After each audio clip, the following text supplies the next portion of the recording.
Since this is Women's History Month, I want to talk about the history of the women's movement in the United States. The women's movement was a natural development, rising from the philosophy of the Enlightenment period of the 17th and 18th centuries. Rousseau and other Enlightenment philosophers who developed the idea of democracy and the ideal society based their thoughts on the equality of all men. Well, this agitated a few women who began to speak out, arguing that true democracy would include gender equity. But this idea gained no traction for at least another half century. The first wave of feminism truly began at the 1848 Seneca Falls Convention, the very first women's rights convention. It focused attention on the social, civil, and religious conditions and rights of women. The first wave is also known as the suffragette movement, characterized by securing women's right to vote and to gain political power. This early feminism was primarily led by white women in the middle classes and focused on specific visible activists, such as Lucretia Coffin Mott, Elizabeth Cady Stanton, Lucy Stone, and Susan B. Anthony. This first wave of feminism lasted 70 years. It was 1920 when women were finally granted the vote, along with greater access to higher education and some professional advancements. But the 1920s also heralded in the Great Depression, leading to a reversal of many of the social and employment gains that had previously been won.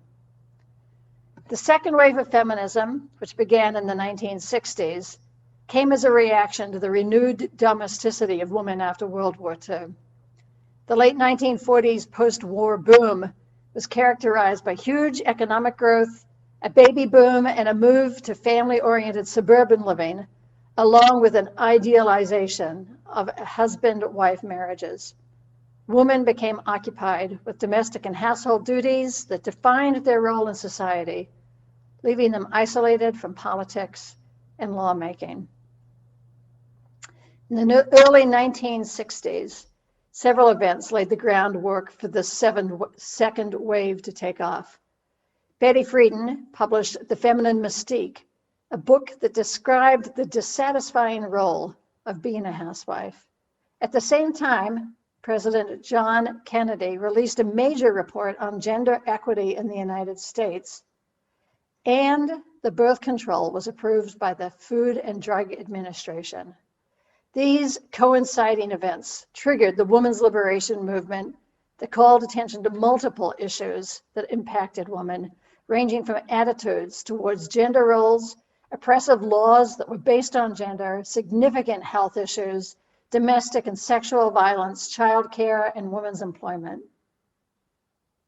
Third wave feminism in the United States began in the 1990s.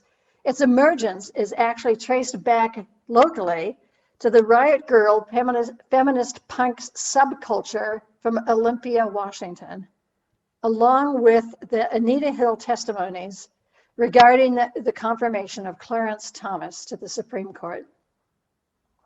There's a lot less clarity about what this third wave feminism was about, and this is actually deliberately, probably, because it embraces the concepts that things are confusing, that black and white or dualistic thinking is oversimplifies situations. It challenges norms and definitions and even questions what it means to be a feminist. While it included radical feminists who scorned gender definition, it also embraced the lipstick feminists who reclaimed the right to dress in sexualized fashions and behave in ways that the 60s feminists had rebelled against. The third wave created a post-feminist understanding that included an intersectional understanding of how race, gender, and class created layers of oppression. The primary issues for the third wave included violence against women, greater acceptance of sexuality, and reclamation of language considered derogatory. We are currently now in the fourth wave of feminism, which began around 2012. This wave is characterized by three primary things. The first is the empowerment of women through equal opportunities and equal pay. The second is a greater commitment to inclusivity and intersectionality that identifies how gender, race, culture, class, and more all create this complexity. And so empowerment and justice must be far more encompassing than what is simply understood along one aspect of a person's identity. And the third characteristic is the use of digital media. And many say that this fourth wave is defined by social media platforms used to collaborate, mobilize, and speak out.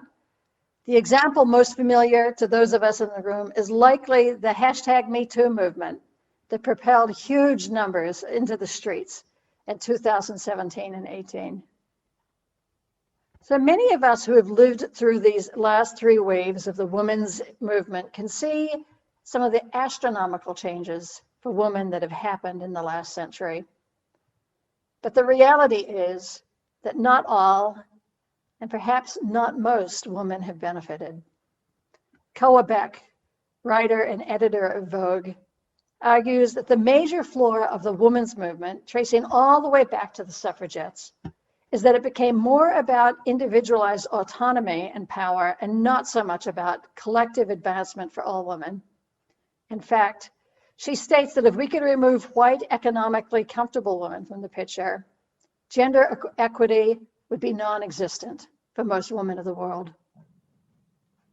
The issues that impact poorer women and women of color have been largely ignored. The systems of oppression that impact them most have not been identified as feminist issues and have been often framed as personal problems rather than collective concerns. During the first wave of the movement, suffragettes refused to address the economic factors that kept many women living in poverty. The African American suffragettes were excluded from marching alongside white women, and institutionalized racism in the National Association was accepted as necessary for the cause. The second wave of liberation ended up replicating the existing practices of power, with individual women moving into prestigious positions in politics and professions, but without real change for women in general, unless they were in the white middle classes. In reality, the feminist movement has replicated the politics of power already familiar in this country, allowing individuals to advance themselves in the economic sector without a true redistribution of power. Largely because our economic system has never fully accounted for the cost and time of domestic work that requires someone to take up this underpaid, underacknowledged work burden. Huge swaths of people in this country have been excluded from the benefits of this liberatory movement.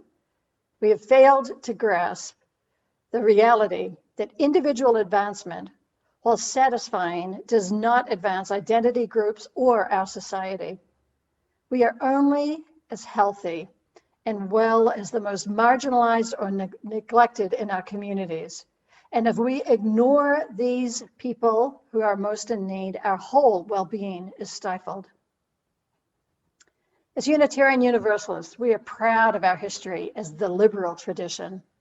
Many of the suffragettes were Unitarian: Lucy Stone, Margaret Fuller, Susan B. Anthony. We have a long history of women's advocacy, and the UU Women's Federation is the longest existing UU affiliate organization in existence. I am vice president of the UU Women's Federation, and I've been recently involved with some negotiations with the National UU office about the use of an endowment we gave them, earmarked to fund an intern who would lobby for reproductive rights at the national level. During a recent conversation, one of the participants referred to the UUWF as a holdover of toxic white feminism. Toxic white feminism. I had not heard that term before, but I immediately knew that they were talking about me and the others like me who had our grounding in second wave feminism.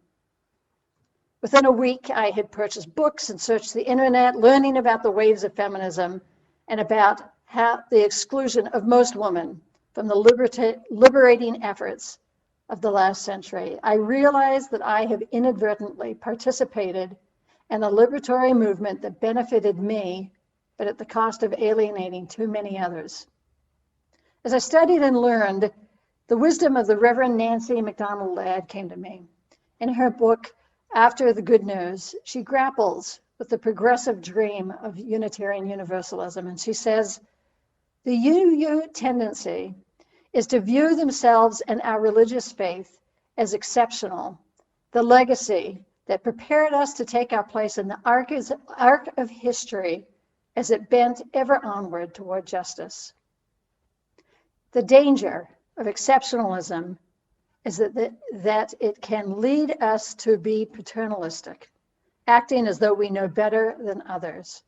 There's a toxicity in our exceptionalism that we must attend to. In the women's movement, the voices of women of color and women of other classes were suppressed, assuming those of us with education and economic security knew a bit better about what was needed in the world. What was needed was a willingness to listen and respond to the voices that have been historically ignored. If we had listened better, we might not be where we are today. We have not listened to, or perhaps not believed, the stories of police overuse of power and punishment in Black communities. We have not listened to, or perhaps not believed, the stories of the disappearance and kidnappings of significant numbers of Indigenous women and children. We have not listened to, perhaps not believed, the stories of Asian American women whose identities have been hypersexualized and lives targeted. We need to change, and I believe we can. This will move us away from the benevolent paternalism that has led us to do fundraisers for people, that has organized rallies for people on the margins. And it will move us toward a willingness to listen, to respond, and be in relationship with others.